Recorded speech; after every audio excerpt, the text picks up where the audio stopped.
the Skafooza TV podcast.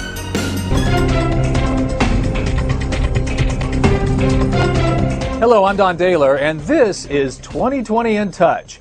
On Friday, we had a new entry in our series, Myths, Lies, and Downright Stupidity. Of the 10 myths we covered, and you won't be surprised at this one, the most talked about was gun control reduces crime. Here's John Stossel.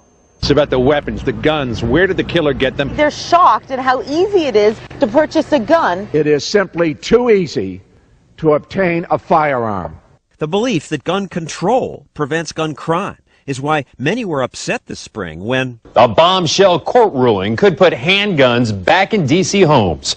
A court threw out Washington, D.C.'s 30-year ban on guns. And that's outrageous, said public officials. More guns, very simply, lead to more violence. I don't know how anyone can be serious in saying that, because the gun violence went up when they banned handguns. Tom Palmer's one of the plaintiffs who sued D.C. over the right to have a gun. He's correct about gun violence going up. Since Washington's gun law passed, the murder rate actually increased, even while America's murder rate dropped. It's because guns can also save lives, says Palmer, as one saved his years ago in California.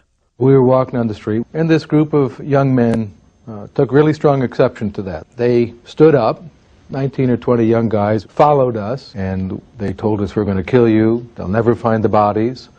And I turned around and showed them the business end of a pistol. Just pulling out the gun was enough to stop them. Yeah, it works. Merely having a weapon and being able to display it when I was threatened saved my life. Now, you may think that carrying a gun, as Palmer did, is illegal in most of America, but it's not. Many people don't realize that today in America, in about 40 states, it is legal to carry a concealed weapon on your person. And in those 40 states, there is no more violent crime or murder than in states where guns are restricted. The town of Kennesaw, Georgia, went a step further and passed a law requiring every household to have a gun. Did they then experience a crime wave? No. Well, after the city ordinance passed, there was actually a decrease in reported crime in the Kennesaw area, especially violent crime. Now, I don't want politicians ordering me to have a gun, and the law isn't enforced here. But townspeople we talk to like the law. I think it makes people think twice. This is a very peaceful place to be. We should have guns. I mean, that's what free society do. These maximum security felons said they fear an armed victim much more than the police. When you're going to rob somebody you don't know, it makes it harder.